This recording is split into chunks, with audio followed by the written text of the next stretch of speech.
sadayana, wilujeng enjing, wilujeng katetang deui sareng Miss Intan dina video pembelajaran bahasa Sunda. Tah ayeuna di video pembelajaran kali ieu Miss Intan bade ngajelaskeun masih di pangajaran anu ka-7 nyaeta miara sato jeung tatangkalan. Tah minggu kamari Miss Intan atos masihan wacana nida ngingu kelenci, harti kecap jeung sora sasatoan. Tah minggu kamari Miss Intan miwarang pelajari lagu sasatoan. Saha anu tos melajari lagu sasatoan? Saha anu tos terang?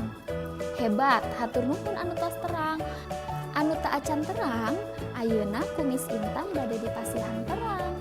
Kumaha lagu sasatoan teh? Nya janten sateu acan lebet kana materi, Miss Intan bade masihan heula contoh lagu sasatoan.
Saatos ngadangukeun lagu sasatoan, engke tugasna aya di akhir video. Janten kedah ditonton dugi ka akhirnya. Tah ayeuna Miss Intan bade lebet kana materi ngaran anak sasatoan atawa artina teh nama anak binatang, nama anak hewan. Nu kahiji nyaeta aya anak kuda. Anak kuda teh disebutna belok. Anu kadua anak sapi. Anak sapi disebutna pedet. Anu katilu anak embe. Anak embe disebutna cemek. Anu kaopat anak japati. Anak japati disebutna piyik. Nu kalima anak hayam. Anak hayam disebutna ciak. Nu kagenep anak gajah. Anak gajah disebutna menel. Nu katujuh anak buhaya. Anak buhaya disebutna bocokok.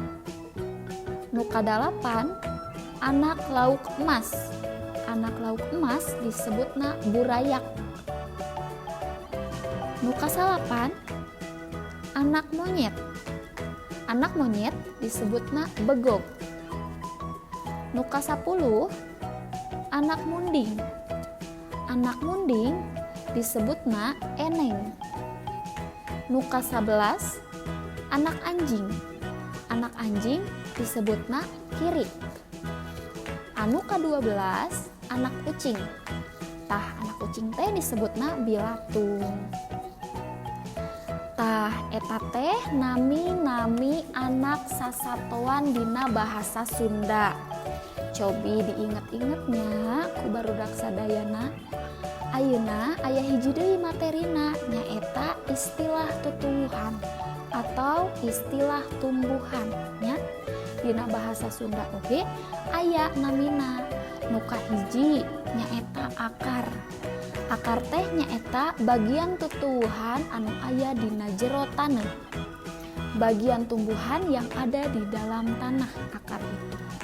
Nu kadua nyaeta tangkal. Tangkal teh nyaeta bagian tutuwuhan nu panggedena. Tangkal itu adalah bagian tumbuhan yang paling besar. atau disebut juga batang ya. Nu katilu nyaeta tunggul. Tunggul teh bagian tangkal sesanuar. Tunggul itu adalah bagian tumbuhan, bagian batang, sisa ditebang ya, disebutna tunggul. Nu kaopat nyaeta daun. Daun teh nyaeta bagian tutuwuhan anu lalambaran. Daun itu adalah bagian tumbuhan yang berlembaran. Nu kalima nyaeta dahan. Dahan teh nyaeta gagang daun atawa kembang. Pasti barudak sadayana atos terangnya sababaraha istilah tutuwuhan. Tah, barudak sadayana mung sakitu materi anu tiasa didugikeun ku Miss Intan dina video pembelajaran kali ieu. Mugia materi anu tos didugikeun tiasa dipikahartos ku urang sadayana. Tah, ayeuna tugasna nyaeta apalkeun lagu sasatoan, pelajari lagu sasatoan. Oke, dina waktu telekonferensi sareng Miss Intan urang nyanyi sasarengannya. Hatur nuhun, wilujeng enjing, dadah.